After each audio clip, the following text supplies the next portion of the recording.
Hello everyone and welcome to Overgrowth Weekly 38. Today is September 4th, 2011 and I am Silverfish and here as well as usual is Anton. Hey guys, how's it going? And today we have a very epic agenda for everyone, so that's going to be awesome.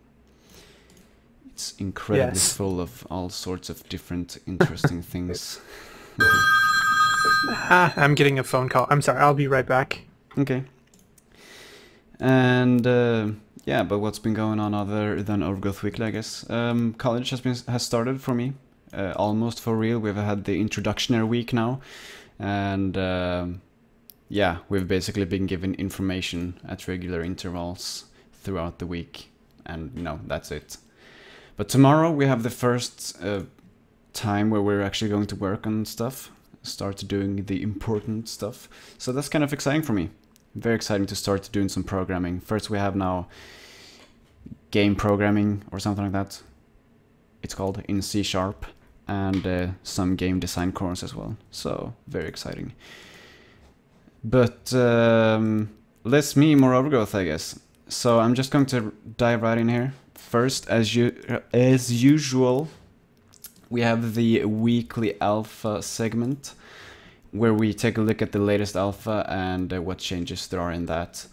But other than that, this show, we have, of course, loads of other stuff. We have a couple of videos. We have, you know, some updates to mods, well-known mods, and some very interesting news, some Linux news, in fact, which I find very interesting. So first up we have the weekly alpha, Overgrowth Alpha 146. Last week they added some really cool blood stuff to Overgrowth, and this week they improved on that and did loads of other changes as well. So I'm just going... Yes, they did. Yes, indeed, they did. So we're just going to go through each point on the list here and talk a little bit about them. First, testing no slow motion. Basically, all the time before, earlier, they have had this slow motion effect whenever you're in battle. As you can see up here, that slow motion effect is now removed. The slow motion effect used to happen every time someone died, every time you blocked an attack, every time you dodged an attack. Actually, not every time someone died, every time someone became unconscious, actually, when they died, there were no slow motion effect. And since there are quite a few blocks and dodges in this game, it kind of broke the immersion in the combat a bit. I don't know, have you played around with the combat without the slow motion effects? I have a lot, and I actually, at first, it was weird because my timing was off, but now that I've gotten used to it, I actually kind of prefer it most of the time with no slow motion. There are a few times when I like the slow motion, like deaths. I think, you know, when someone is unconscious, it was nice. Or, you know, sometimes when you would get really epic movements, that would be cool. But I actually like the pacing and the timing a little better without it. It's definitely more frantic, though. I mean, you definitely have to be much more aware of what's going on, but yeah, I'm pretty happy actually with it without the slow motion. Yeah, I think actually that it's a good change as well, because mostly because it just brings up the pace of the combat. The combat used to be kind of slow paced actually compared to what it is now, where you had loads of time to, you know, think, maybe drink some tea in between the slow motion, stuff like that. But now you always need to, you know, be on your toes, and it doesn't really feel like it's much harder at all to realize what's going on, actually. Because that's, I think, the basic idea with the slow motion is that it's a pretty good way of relaying to the player what's going on. Like, did I actually block the attack, or did he hit me, and stuff like that. And then, you know, if you get the slow motion, then you know that you blocked the attack. Right. But I think it works even without slow motion, at least for me. Yeah, and I think the places where I would still maybe like to see it are on deaths. You know, things where right now when someone goes unconscious, the only way that you realize that the combat has stopped is that they don't get up to come back after you, which in some ways is kind of true to life, but at the same time, you know, having that visceral reaction of yes, I won is sort of gone. You know, so Yeah. um, Yeah. Go ahead. I was just gonna say, you know, and in some ways, I almost think that adding slow motion to certain epic moments can be cool. You know, what I honestly, the way that I sometimes like to do it is when I kill them, I hit the slow motion button myself, let them sort of fall, and then before they hit the ground, take it out of slow motion. So it's like they're falling in slow motion, and then they just kind of collapse, and it feels very much like, okay, you've won, you know, revel in it, and then they fall, and suddenly like it's over, you know. So Yeah, that's kind of actually interesting. yeah, that would be actually a good.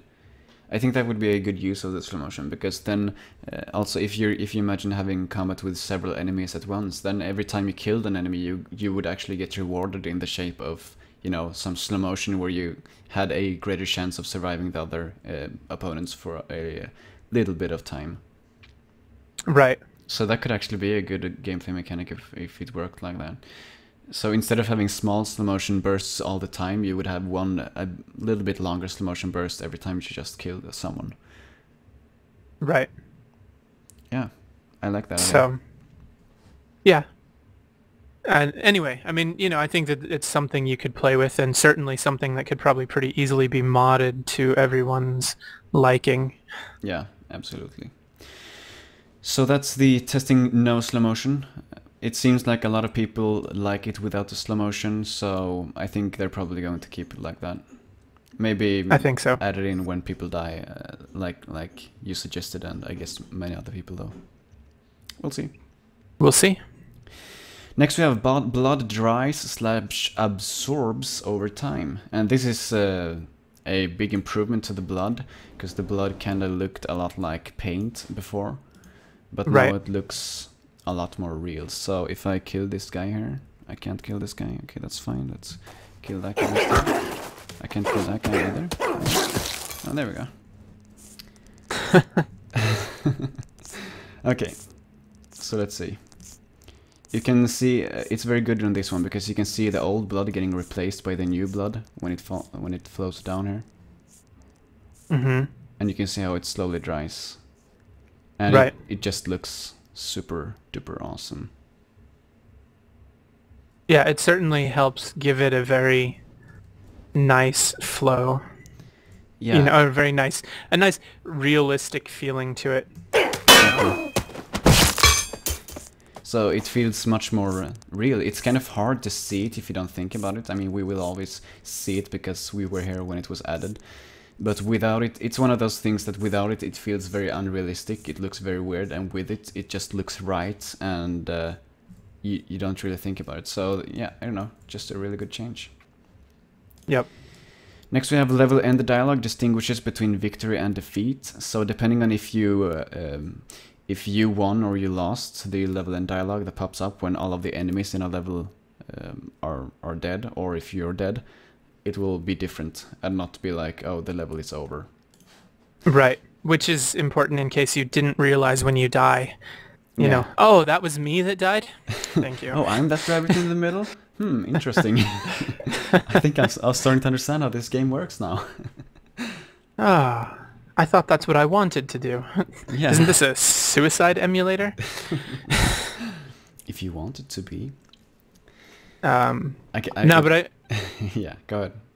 No, I mean, I understand that having the scripting understand whether you win or lose will be important in, you know, probably not so much for the person, but for the game to actually know if you should progress further or repeat a level or something like that.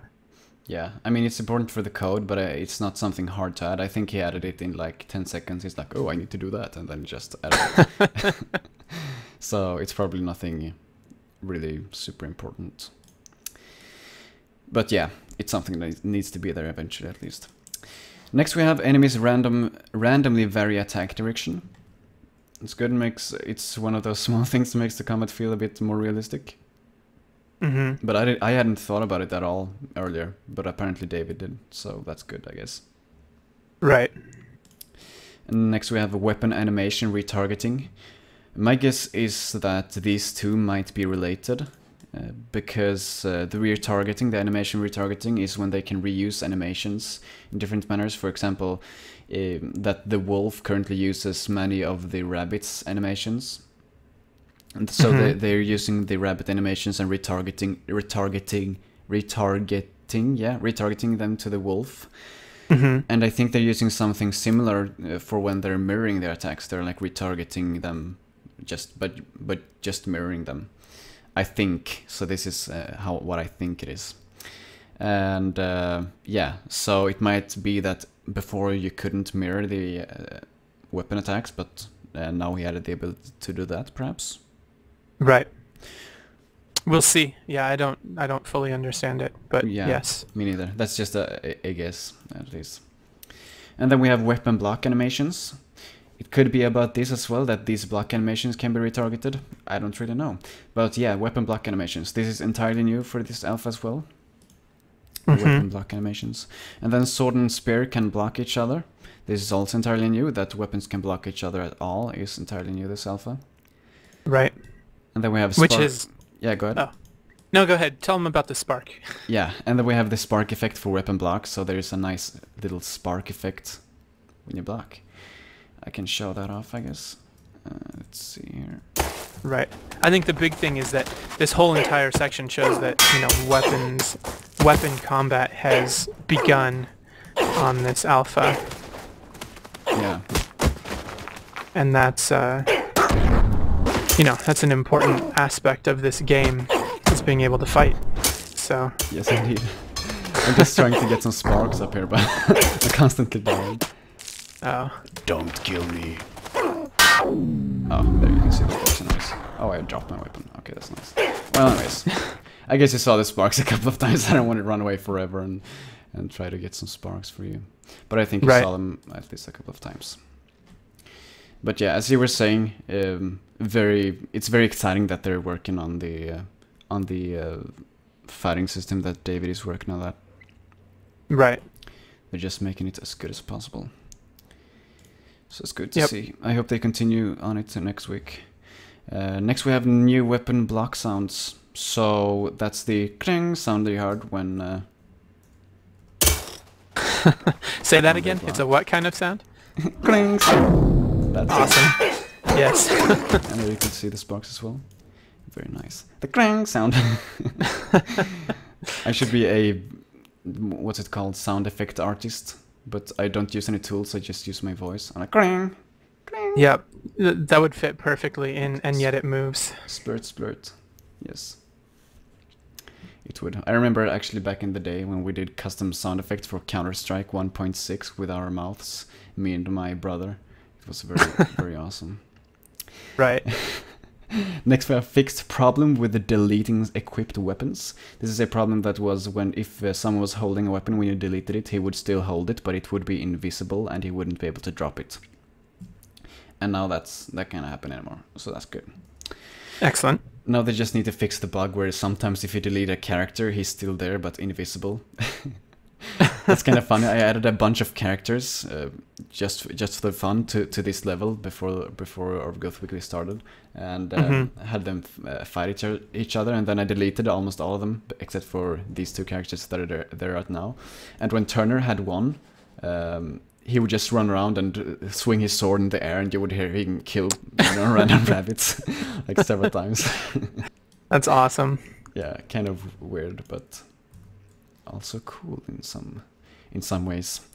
Well, anyways, he should get to work on that because that's a weird bug. Right. Next, fixed level switch issues with imposters, sounds, and FPS label. So these are fixes that fixes bugs related to when you went back to the main level selection menu. I think there was a problem where you couldn't select a level if you went from a level with the environmental sounds. if from one of those levels to one without environmental sounds, they would still be there or something like that. Right. Some weird small things that happen. Yeah, like, and it caused crashes for me, so yeah. yeah. Some of these things are so weird. Like, if you're not into programming, it feels very weird that something like that can happen. Like, if he unloads the level, then how can, you know, some parts of the level still be there? But, you know, that's what's so hard about programming, is you need to control exactly everything for it to work properly. Right. Next we have cannot group item, character, or waypoints.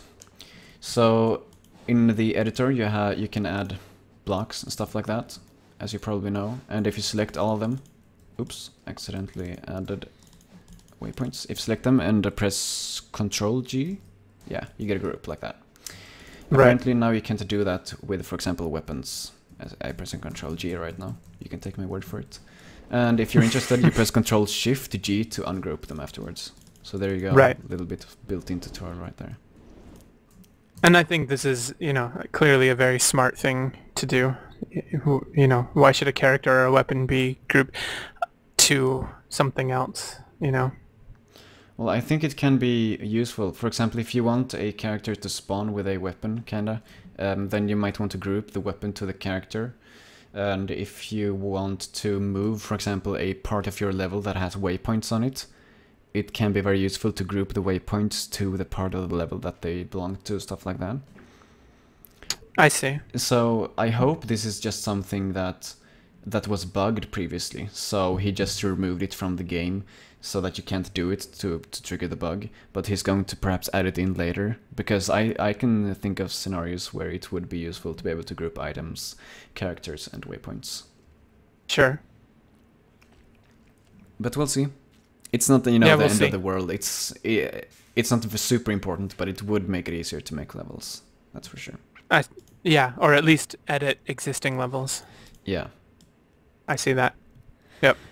And then we have possible fix for enemies falling through ground, which has been a problem previously, where, yeah, if an enemy would run and fly through the air and hit the ground, he would sometimes just go through it. Which is very weird, because you're like, where did he go? And then hopefully he will die when he hits the ground under the level, because there's like a lowest level in the game. So when he hits that, he will hopefully die, otherwise he will be running around under the level and you will probably never find him unless you restart the level. Right. So that's good, let's hope it actually works. Yeah, well, I tested it on a level of mine where I could consistently get them to fall through the ground, and it worked on that particular one scenario. I don't know if it has in all scenarios and if it's a speed thing or a height thing, but certainly it's helped fix my issue. Yeah, that's good. That's good to... yeah, we might see it come back in some rare scenarios, but it should be mostly fixed now at least. Let's hope. For now. Yep. Faster script function calls. Optimization makes the game faster, better. Excellent. Yeah. Excellent. Super good stuff. Then we have character animation frequency shifts. Character animation frequency shifts based on distance and number of characters. I'm not actually sure what this actually means. It feels like it would mean that he reduces the quality of the animations if there are several characters, or if the character is far away, or something like that. I thought that it was the frequency of the animations shift based on how far away or how many characters there are. So if there are maybe more characters close to you, then you will have fewer attacks or fewer certain types of attacks. Then, you know, like if they're far away from you, they're not going to crouch and do this, you know, leg sweep as often as if they would when they were close to you. Ah, of course. But shouldn't... It feels like he should say character attacks. You know? Maybe. Yeah. Because he's saying just animations and not the actual attacks. But I don't know, that's a very good point. That might be what he's talking about. Maybe. Obviously, I don't know for sure, but you know, but there are other. I mean, there are other animations too that are happening even in the idle, like the eyes blinking and if they block or feint a block, things like that. So Yeah. yeah. So I'm not sure, but that's sort of along the lines of what I saw it to be. Yeah, we're kind of unsure about everything here because we don't know anything more than than you do. Just this row of text, and it doesn't really say too much. So yeah, could be a lot of things, but Yep. hopefully we've shed some light on what it might be at least. And that's actually, whoa, what's going on? And that's the end of this week's alpha post. So lots of changes this week. We hope to see and just as big next week. That would be awesome. That would be awesome. But that brings us out of the weekly alpha segment. We're of course going to take a look at next week's alpha, so if you're interested, check back for that. But now we're going into the community segment, where we take a look at what the communities has been up to the past week. And first up here is, as usual, the fan art watch. And it's currently up to 59 pages, grown quite large. Mm-hmm. And just before we go into the current, I guess, the current art that's new this week, Corbane posted a collection of all his Endoface pictures. So we actually have a item on the agenda about the Endoface picture, shedding some light on where the Endoface picture is from. But this is the original Endoface picture. And here's a slide edit. I guess it was funny. Another edit. It's the official Overgrowth coin. The O-boy with the balloon. Nobody expects the Wolfire Inquisition. For all those times you find an OG won't work, please help thread outside of the SPF. That is, you know, when pirates ask for help, basically. Right. The Shun picture, perfect for when Anton abandons OG Weekly for a woman or nachos. And nachos sure are delicious. Yes. And I think this next one is my favorite, actually. The news one's so classy. I don't know, yeah. Endoface Pompous Endoface? Pompous. Quite refutably, precisely, indeed. Incontrovertible, obtuse, incorrigible, indubitably. Indubitably. Indubitably, yeah. Yes. 9. Yeah, so that's good. I like these Endoface pictures. They're awesome. They are definitely awesome. And I like that he's wearing a hat on his helmet. Yeah, that's awesome. So sweet, awesome picture. And the monocle. It's kind of hard to see the monocle. He should make it gold and have like a keychain or so. Oh, it does have a keychain, but it's so hard to see. Really? It needs to be bigger. I thought the monocle looked good, and I liked the chain hanging from it, so... It's good. Could be better though. Should be bigger so I see it better. Because my sight is bad or something, I guess. And I'd see it, I mean, I just see it next to precisely all the time. So, I mean, it just kind of like... It kind of almost looks like an O. Maybe that's the issue. Yeah, maybe. I don't know. It's good anyways. It's my favorite one, as I said, so... Nice. That doesn't bring down the picture too much. No. And people should keep making Endoface pictures. It's like the official Overgrowth meme right now. It's the biggest meme right now, and it's got a lot of pictures already made by Corbane, and I think some other people made a few as well. And then, anyways, he posts a video that I think is on the agenda further down. I sure hope so. Yes, it is. So we're not going to look at that right now. And Jack the Awesome takes the opportunity to post some of the ones that, I don't know if he did them, but they're here anyways. The Pokemon card. I think these are the ones that Jack the Awesome did. Jackson. Okay, so they are the ones that he made, basically. Mm-hmm. Yeah, okay. So first we have the Pokemon card with the Endoface, with the citation and discouraging glare. Very good. The dismemberment, oh boy, which is actually an edit of Corbane's balloon variation. Yes. And an image saying, "Are you sure you checked your facts?" Yep. Yep. Very good pictures. And then we move on to the actual new stuff this week. I just thought I'd show this collection because it's all of the images in one place. And I actually considered starting a thread, a single separate thread for all these Endoface pictures. But then I saw this and I thought that it was unnecessary. Yeah. Well, anyways, first up of the new fan art is this image from Hamish_123. He says, "Hello all, had better plans for it, but as always they were too grand for my skill level. The reason the rabbit looks familiar is because he drew it from a concept art from Aubrey." And this is actually the second version. He posted a version before this one that didn't look quite as awesome, but almost. Yeah. And yeah, so he got some critique on the first one, and then he made the second one, and the second one is awesomer than the first one. Very nice picture, actually. I really like the very visceral and in-your-face feel of it. Mm-hmm. Like, it doesn't hide anything. It's very... I like the... It's a good amount of blood, and it's a good amount of, you know, huge flesh wound in rabbit face and, you know, stuff like that. Yes. And menacing wolf and everything, yeah. Yeah, in general, very cool picture. And it's huge as well, so if you have a It is huge... gigantic. It was so big, so when I was importing it into XSplit, it just didn't show up at all. So I had to open it and resize it in GIMP and then resave it for it to even show up. It was that large. I think it's like over 2,000 in height or something like that. It's crazy.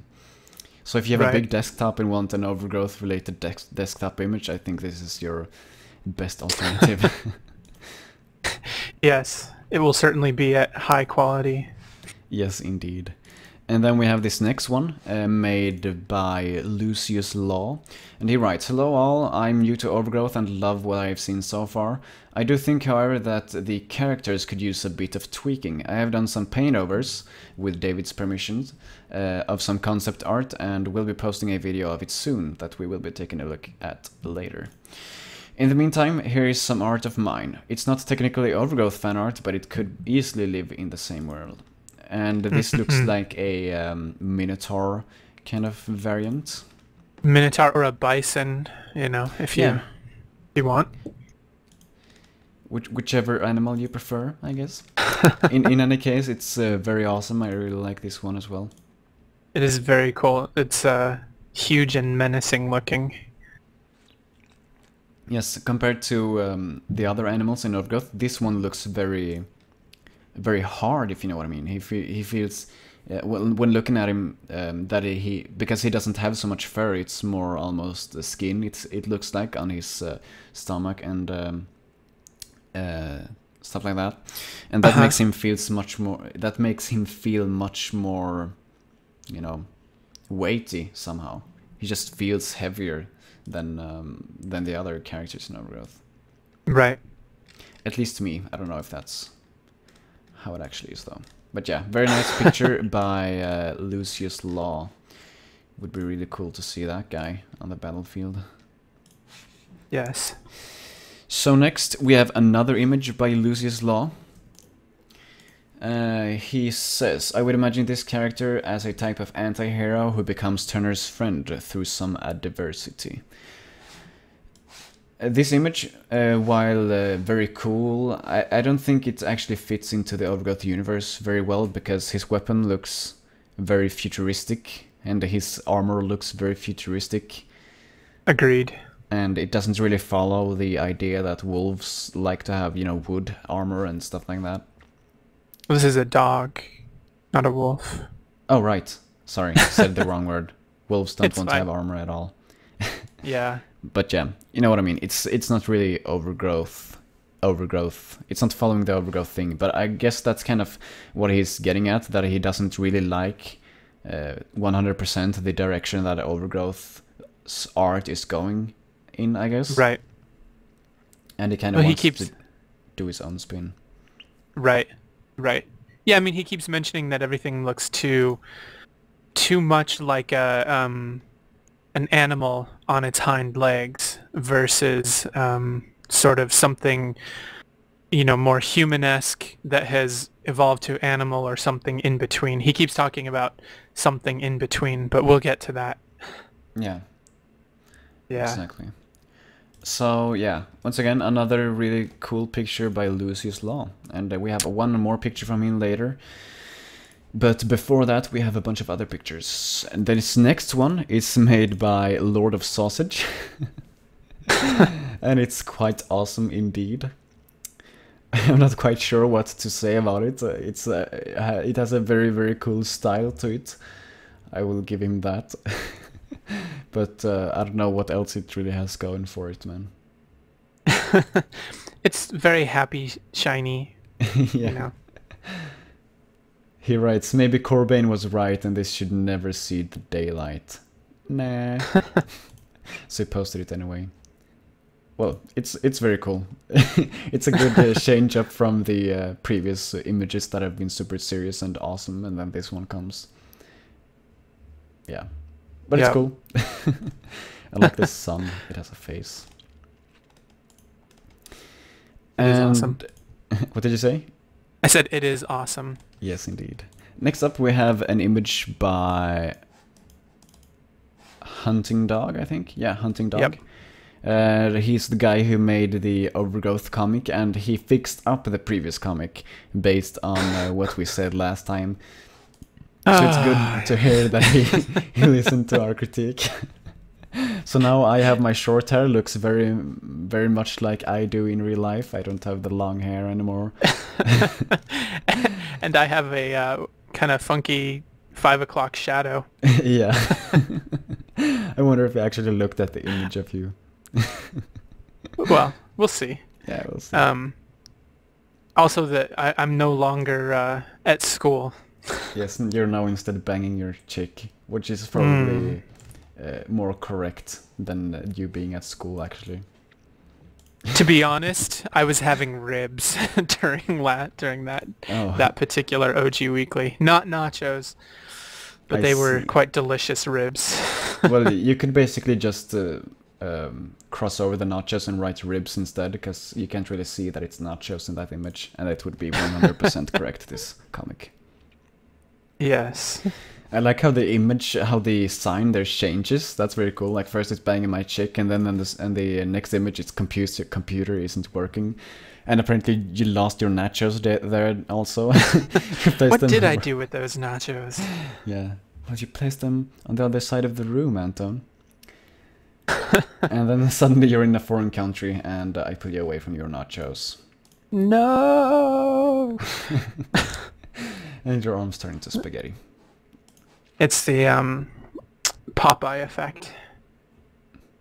Yeah. Maybe you don't know that. No, I don't know that, but it's cool. Popeye is he was an animated there was an animation, like a really old, like maybe as far back as the 40s or something, animation of this guy Popeye, and his girlfriend would scream and wave her arms with spaghetti arms over her head whenever she was captured. It was pretty awesome. Sounds nice. Yeah. Now I know, and knowing is half the battle, or so I've heard. From G.I. Joe, I think. Was it G.I. Joe? Yeah. That was G.I. Joe. Nice. Memory. Nice. So next we have this one, which is also made by the same guy, I should say, as you can probably and hopefully see. Yeah, he definitely has a style all his own, which is awesome. Yeah, it is. So this is comic number 2, since the other one was the first one. OG comic number 2, part 1, called the Mod of the Week. And apparently the Mod of the Week this time is Super Meat Rabbit. And yeah, it's looking very awesome. So first frame, Super Meat Rabbit is the introductory frame. Next frame, apparently Super Meat Rabbit is standing on a cliff, it would seem. And then someone is shouting for help in the third frame. Super Meat Rabbit says, "Trouble?" And then he flies away. The last frame, so nice. It is awesome. I like how he has the mantle. Is it called mantle? Mantle? I'm not sure. The cape. It's in Swedish. It's called mantle. Oh yeah. Yeah. And it's annoying because there's an English word called mantle as well, so I mixed them up. And here's part 2 that was released at the same time. and we get to see who was shouting for help. So first frame, Super Meat Rabbit lands on the ground in a puddle of blood, of course. And there we have Pengendo, Pompous Endoface, that is, who says precisely, of course, which is quite British. And his captive who was shouting for help is you, Anton. Oh man, I'm just I can't win. Yeah. And it's quite funny because you are your avatar, and I think he has bound your hands, and he has your hands in like a leash. So that looks kind of cool. Yes. And Super Meat Rabbit says, "Let Anton go!" And How irrefutably obtuse. if that's no, then we fight. Quite. Quite. The expression on Endoface in the last one is awesome. It's classic. Yeah. And I love that he also captured the helmet wearing a hat. Mm-hmm. It's Super awesome. Cool. I love these comics. I love Me them. too. I hope he keeps doing them. They're pretty excited. Pretty exciting. They are excited. That's true. Before we totally get away with the spaghetti arms, Ima wanted me to tell you that Popeye in Sweden is Carl Alfred. All right. All right. Now I know. I had a poster with him. There you go. Yeah. So that's who I was talking about. He likes the green stuff, right? Spinach. Spinach. Yes. Yes. Nice. Now I know. And then here's the last image for this week's fan art watch, and we are already 40 minutes in here, so we need to speed this up if we're going to get through this quite quickly. That was the plan, at least. Yeah. So this last one, also made by Lucius Law. He says, "I did another paint over. Hope Aubrey doesn't hate me too much, and I'm sure he won't hate you. He likes paint overs, I would imagine." I think he does. And this looks like a reimagining of Whaleman. Yeah. A very weird Whaleman when you're used to the good old normal Whaleman, but looks cool nonetheless. It's funny because it's almost actually the opposite of what he was talking about before, about not just anthropomorphizing animals, you know, where you know, Whaleman was almost sort of cartoonish and funny looking, whereas this is like, what if a whale, you know, was to start walking on feet. Yeah. So kind of interesting. I also like the skirt. I don't know why it's wearing a grass skirt, but it's it's awesome. Otherwise it would be, you know, too revealing and PG-18. I guess, or something like that. Maybe so. Not rated M for mature because there's a huge huge whale dong in the game. Yes, Anyways, exactly. That brings us out of the fan art watch. That last. Oh, we have to say it's awesome. Oh right, it's awesome. Yes, and it's made by Lucius Law. Yeah. Brings us out of the fan art watch and forward with the show to the next item on the agenda, which is Fact Endoface Origins. So I don't know if we went through this thoroughly at all. I think we talked about it before, but I didn't feel like we talked about it enough. So here we have the Endoface and where it's actually from. So it's actually from DeviantArt. It looks like it's not from the Wolfeye forums. So this here right here, it's a reposting. So it says, if you wish to comment or favorite this piece, please do so by visiting the link below. I am sure that the artist would really appreciate your comments. Thank you. And you know, copyright to this guy. And if you click the link here, it's actually not found because it looks like he removed it. But now we have confirmation that Kura on DeviantArt is the guy, Kurua I should say, on DeviantArt is the guy who made the original Endoface. Right. So there you go. And that was revealed to me first by Ausius, and then I also read it in the fan art thread where when Corbane posted all of his remakes of this one. So right. So now you know. knowing is half the battle. And apparently the dude that made this is working on like a book or something, so that's really cool. Nice. Kind of unrelated though, but there you go. Fact of the week. Next we have Weapon, Household Weapon Pack by Blendy. So Blendy on the forums, he asked and saying, you know, he had a problem with his weapons where the texture of the weapons were black. And then when that was solved, as you can see here, the textures are now working. He posted it to the forums. Unfortunately, it doesn't work properly for me. I was just trying to get it to work before Overgrowth Weekly, but I couldn't get it to work, unfortunately. But it looks very awesome. I mean, fighting with, you know, bread rolling thingies and soup ladle and the pan of darkness. Just really cool stuff. Right. But I am going to try to get these to work and maybe make a video showcasing them a bit. Because I really want to see you ladle someone to death. yeah. Unfortunately, though, they will probably, you know, there will probably be blood everywhere because they haven't added, what's it called? Blunt weapons yet. They only have sharp weapons. Right. So it probably will work kind of weirdly, but it's still cool nonetheless. Right. And I mean, once they do add blunt weapons, it's going to be so awesome going around hitting people with a frying pan or a soup ladle. So I hope these mods still work when yes. Those changes come around to the alphas. Should be awesome. Yeah, so that was the Household Weapon Pack by Blendy. Next we have a video, a runaway playthrough by Andreidinis CTU. Andreidinis is the creator of this level, so the reason this is very interesting is I took a totally different approach to this level when I showed it off, because I uploaded a video of a playthrough of this level as well during the week. Mm-hmm. And he shows the proper way, the intended way of completing it. But I think actually that being able to complete it in several different ways is just good for the level. Agreed. Because if there is only one way, that way is often quite obvious, and so you don't have to think too much about it. But when there are several ways, maybe there is one intended way, but maybe you don't limit the player and force him to do it in a specific way. And when you don't do that, the player feels much more awesome when he actually gets through something.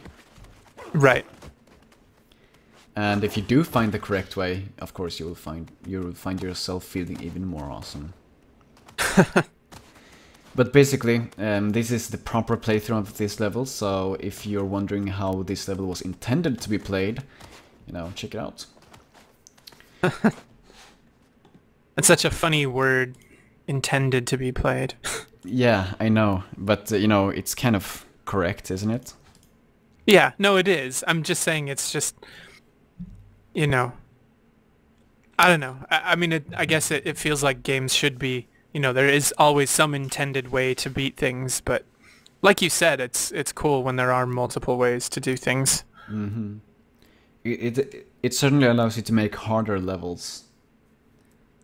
Yeah. Right. There's like can be one hard way, or maybe there can be one thinking way where you need to think about how to finish something and then you can do it easily. And then there can be one way where you just need to have very good mechanics and be able to like wall jump 20 times in a row to get where you want. I think just a couple of places where that happened to me, and maybe in some places the real way is much faster to do, but it's much more dangerous, and there's like a safe but slow way, and you know, stuff like that. Even though it was unintended by him, it's there and it makes the level much better. Yep. So agreed. Yeah. So that's the runway playthrough, and I uploaded a playthrough, as I said, to the OG Weekly channel as well, so if you're interested in that, you can check that out also. Awesome. Next we have an update to Corbane's characters.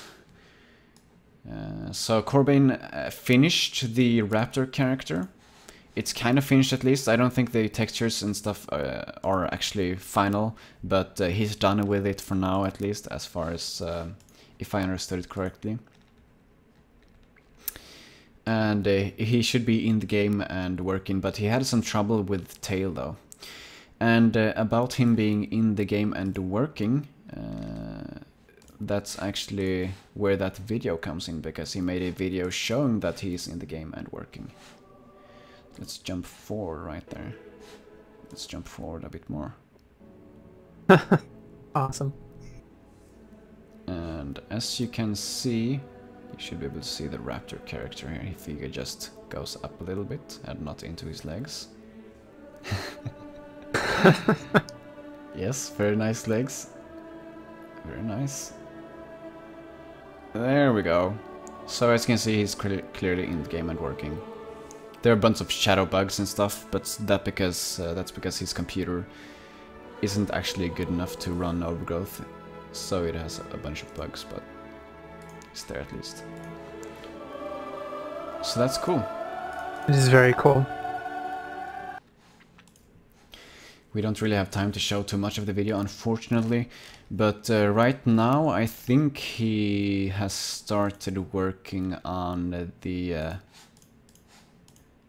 salamander, has he? Yeah, okay, so Will haven't reported much recently. We're where we are at with the mount so far. He hasn't begun a model. He did begin the concept art, concept with wing design, run and walk cycles. Has not successfully exported an animation yet. And yeah, so it's just updating basically on, you know, his current situation right there. Right. So hopefully we'll keep seeing updates from Corbane and his custom characters, and currently he's working on the mounts, so that's also cool to see. Yep.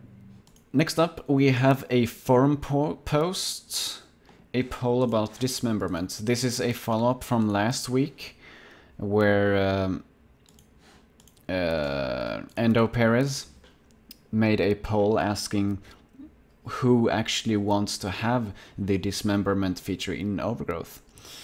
And let's update a bit on this. So last week it was pretty much 50-50% on each. Right. And right now this one is basically against. I'd prefer if the developers didn't spend that much time working on it, and I would prefer to play without it. I don't really care. So these three are against. I like it, I'd love to have it in OG, I love it, dismemberment should be added even if it means less work in other areas. So these two are for. These two add up to 55-58%, so it's almost 60% for and 40% against, basically. Mm-hmm. And we kind of talked about last week, Anton and I, our stances, so we don't really have too much to say about it, just wanted to follow up on that and have some more thorough results with more votes in and, you know, that kind of thing. Right, and if you haven't made your voice heard, you know, you should definitely go, at least join in the conversation, because there are pros and cons to having dismemberment and what it could mean for the game, so... Yeah, and the developers, David, do read the forums, actually, believe it or not. So this discussion, I'm sure he has read. And since there are, you know, 6 pages of this, it's something people care about. Right. Definitely on people's minds right now. Yeah, so we'll see, you know. Yeah, we'll see what happens. And that brings us out of the community segment and into the community side note segment. The community side note segment is where we take a look at the smaller things that have happened, or things that we don't really have too much to say about. First, there are 2 videos, both by Zed. First one is Overgrowth sword fighting video. And this actually reminds me of a feature that I forgot to show this week, so I'm going to show this in the alpha now as well. But as you can see, it's playing as a character model that was shown in last week's art asset overview, and that is actually in the alpha right now, playable, as you can see. Yep. Sort of a secret find, which is actually a lot of fun to play with. Yeah. So in these 2 videos, Zed has changed the level script so that the characters have more health. Which makes the sword fights last much longer with super bloody characters and all that fun jazz. So it's actually very nice to look at. Just the blood effects make it feel very, very visceral and awesome. Right. Someone is saying that the cat looks terrible, but the point with that video, it's actually still a work in progress, and hopefully we'll see a more completed version of that model in the future. Mm-hmm. So I'm trying to load the cat model now. Oh, there we go. It took a while longer to load than most other models. So in the game, when you select a character and then you press 7, and you will load the cat model. Yep. And as you can see, it's now fighting the invisible enemy right there. I don't know, you probably saw that. That's the bug I was talking about. Yay! And so here's the cat character. Of course, it's obviously a work in progress. That's probably why they didn't mention it yet. Kind of having a secret thing while, yeah, you know what I mean. But it looks very good so far, I have to say. I think that it's kind of cool. It shows that the well, it shows the new feet. He's been talking about increasing the number of toes per foot. So all the old models had only 3 toes, and the new ones have 4. So we're going to see that across the board. All of the characters so far in the game have been work in progress. They were just released for an IGF submission, but they've said several times that we'll probably see completely replaced characters. So this may be more of the direction that they'll go in the future. Not sure. But it's also, as Aubrey mentioned in his art asset overview, it doesn't have eyes, it doesn't have teeth, it's missing the clothing that you see in the art asset overview. You know, and there's a lot of discussion. I mean, there have been times when they've talked about adding clothes as a modular effect so you could change clothes, things like that. So there's a lot still to be done on this model. Yes, indeed. And I just killed the cat. As I said, loads of stuff left to do on this model, but I always enjoy these sneak peeks anyways. What's annoying is just when people are like, oh, this model looks terrible. Well, it's supposed to look terrible, it's not done yet. Duh.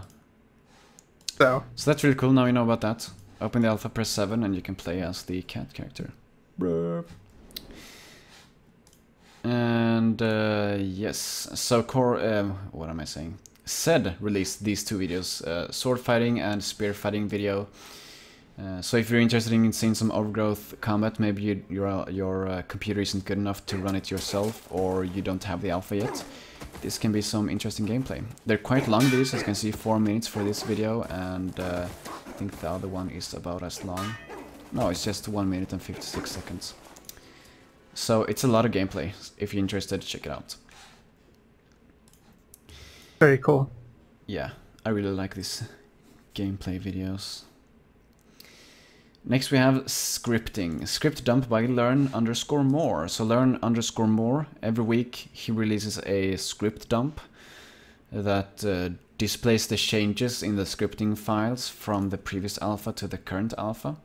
So if you're into scripting for Overgrowth, you can download this zip here to see what's new in the alpha, scripting wise, because he doesn't mention that in the alpha post. And you also get a complete listing of all the methods that you can use when scripting for Overgrowth. So that's yeah, pretty really useful. Indeed. Yep. Next we have mod update, Blood Mod by Last. Last is still doing it. He's still updating his Blood Mod every week. This is we've said before, very cool mod. One of the longest running Overgrowth mod by far.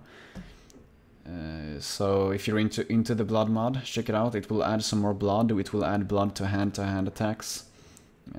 And when you hit the ground too hard, there will be blood as well. Basically, if you like blood, this is probably the mod for you. Yeah. Yes, indeed. And that brings us out of the community side note segment And into the news segment, where we talk about a bit more official stuff. Official news and stuff that isn't really community related. Although the first one is kind of community related. Video, yeah, Overgrowth concept art by the Lucy's Law. Yeah, it's kind of community related. When I added this to the agenda, I hadn't seen him post anything on the forums yet, so that's why it's actually not in the community section. But otherwise, it should actually be in the community segment. Right. So, and yeah, go ahead. I was just gonna say it's. I don't think we're gonna watch the whole video right now. It's about 10 minutes long, where he discusses what he believes are some issues with the art direction in Overgrowth, and give some examples about how he would change some things around. So. Mm-hmm. And go ahead. It's quite interesting in any case. Like even if you might not agree with what he's saying, it's of course very interesting to hear someone else talk about the game. Right. You know, because he seems to know what he's talking about. Yeah, what made me laugh a little bit is the particular concept art that he used, particularly the one of Turner, is an incredibly old concept art, meaning it's actually predates Overgrowth when things were still Lugaru 2, and so it's kind of interesting to see him update that character, and one of the things that he updated for that character was he put the ears in a top knot, which actually is then similar to one of the characters that Aubrey has created for the game with the whatever the paladin class was. Blood Moon or something like that? Yeah, something like that. Blood Moon Paladins or something? Yeah, Snowblood Paladins. Paladins. Snowblood, yeah, that's it. Yeah, so, you know, kind of interesting to see that sort of independently of Aubrey, or maybe he saw that concept art, they actually sort of did ears in a similar way. Yeah. So, yeah, I thought that was kind of cool, you know. Mm-hmm. I agree. Like I said, it's interesting to watch, but I personally don't agree with most of what he's saying. But that might just be because I'm, you know, a fanboy of Overgrowth. I really like the game and I like the art as it is right now. But you know, that doesn't mean that his points aren't valid. Well, a lot of the points that he's making, at least the way that I sort of take away from them, is that they are, you know, he wants almost a little more character per character, which is sort of creating individuals within the game. And, you know, I don't really see that happening as much on concept art as I would on, you know, if you're going to fight a boss might need to be more aggressive, but, you know, most of the characters in Overgrowth are not warriors, especially among the rabbit class. You know, most of them are supposed to be peasants or farmers, as we see from the civilian rabbit. You know, he's a very nonchalant looking rabbit compared to something a little more aggressive looking. Mm-hmm. And that's kind of what I like about the current concept art and the current art direction with Overgrowth, is that he hasn't, you know, tailored the characters to be these, you know, combat beasts that are only made to, you know, kill other combat beasts. They're actually animals that have, you know, weapons and stuff, so they look like almost like a normal animal would do, but they carry weapons and armor on them. So that's kind of one of the points where I disagree with what he's saying, because he wants them to look like, as you say, he wants to give them more personality and make them look more what did he say? He has a word. I don't remember what his word was. Capable or something like that. I don't. Yeah, something like that. Anyways, he wants them to look more dangerous, basically. Yes. And I don't think I don't agree with that, because I like the clash of, you know, having normal quote people unquote, you know, engaging in battle that are not super dudes like they are usually in almost all other video games. Right. Yeah, like it's, you know, a normal person is sort of sucked into this world where they sort of have to live this way. Yeah, exactly. It's not just because you're evil that doesn't make you look evil, if you know what I mean, or just because you're a warrior that doesn't make you become all angry looking all the time or something. You're still gonna look basically the same, if, yeah, you know what I mean. Right. So Right. I think it makes the world feel much more believable that, Yeah. as it is right now, compared to what he's suggesting. But as I said, he has some valid points, and it's a very long video, 10 minutes and 48 seconds, so take a look at that if you're interested. Yep. Definitely worth discussing with him too. Yeah, indeed. So that was that video, Overgrowth concept art by the Lucius Law. the one thing that I laughed at when I watched that video is that there was, you know, related videos on the side, and one of the related videos was the Wolf Slayer concept art. And if you go back and you look at that image, that or that, you know, the speed paint or whatever, the time lapse of that art, like that character looks like he's really defeated that wolf, you know, and I definitely get the feeling it's a very visceral character, you know, like he kept talking about. So it's not in the related videos for me though, unfortunately, so I can't show it, but yeah, I know which one you're talking about anyways. Yeah, sorry that I don't have the link readily available. I could probably find it for you if you want. No problem. We're still very low on time right now. We're running over currently, so Yep. let's not waste any more time. Next up we have a blog post back from PAX. So Aubrey went to PAX, as we talked about last week he would, or a week before last week maybe, I don't remember. So yeah, he kind of talks about what happened at PAX, and you know, what he liked about it, and what he was talking about and stuff. And he shows this, it's actually a flash animation kind of thing here, but I don't want to start it because the music is super loud. Or maybe I should start it, I don't know. Maybe I shouldn't, maybe I shouldn't. It's something they used for their presentation in any case, and it's actually kind of cool. Should I start it? No, it might be too loud. Nah, I'm gonna start it a little bit. If it's too loud, I'm gonna close it. It's not too loud.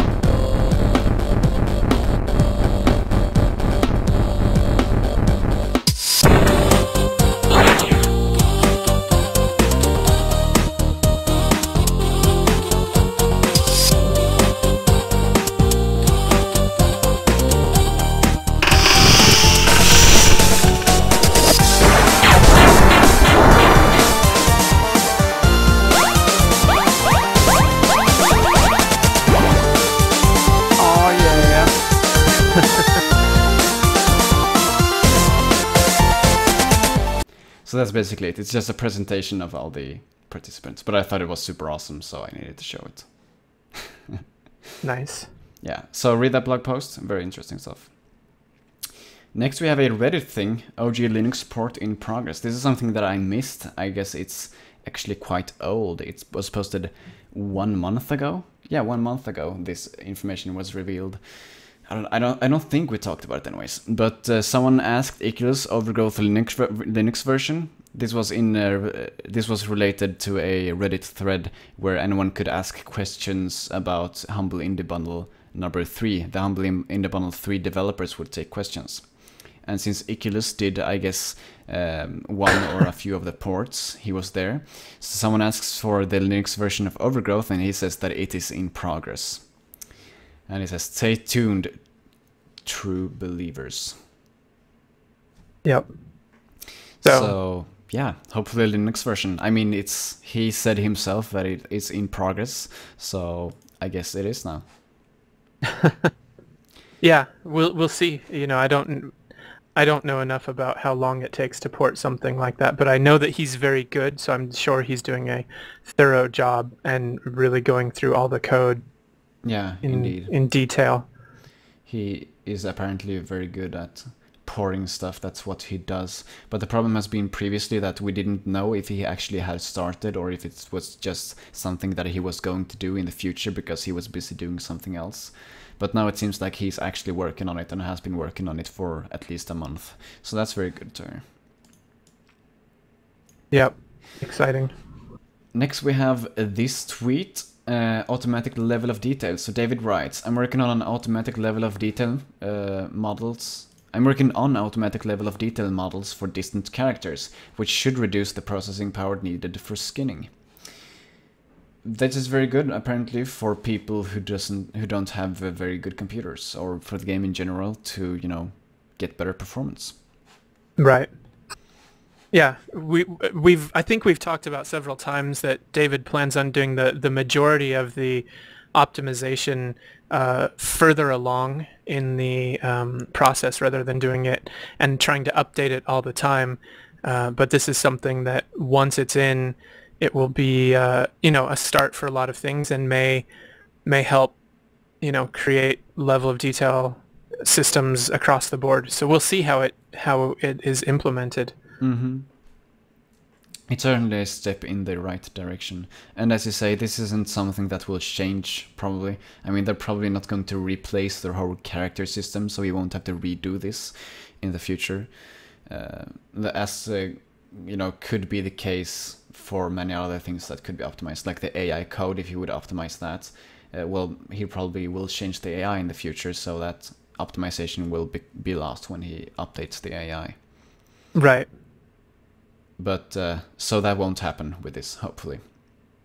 And it's good to see. I mean, a lot of people are complaining recently that the latest alpha versions aren't working on their computers, so hopefully they can play it. So more of those people at least can play it now with some more optimizations in place. Right. Would be awesome. And the last item on the agenda is another tweet. It's David talking, saying, testing out fins for an initial fur effect to break up the character silhouette. And this is something that has been talked about for a long time, basically pre-Overgrowth as well. It was talked about in the Luger 2 days. He actually did a test version of this where he had a kind of a coded fur on the characters. I'm not actually sure how he's doing this, if he's doing it in the model or if he's doing it only code, or, you know, how he's doing this, but yeah, I guess we'll see in next week's alpha, hopefully. Yeah, I'm excited for this. It's one of the places that I've always felt the characters could use that extra little tweak is the fur, you know, having a fur shader to really sort of make it feel like there's three-dimensional fur. Yeah. So I'm excited. Yes, indeed, so am I. I'm very curious as to what he's actually doing with this, so really looking forward to that. Right. And that brings us out of the news segment and out of Overgrowth Weekly. So as usual, go to www.ogweekly.com for the agenda and the countdown to the next Overgrowth Weekly. But until next time, I am Silverfish. And I'm Anton. And yeah, we'll be seeing you guys next week. See ya. Sounds good. See ya.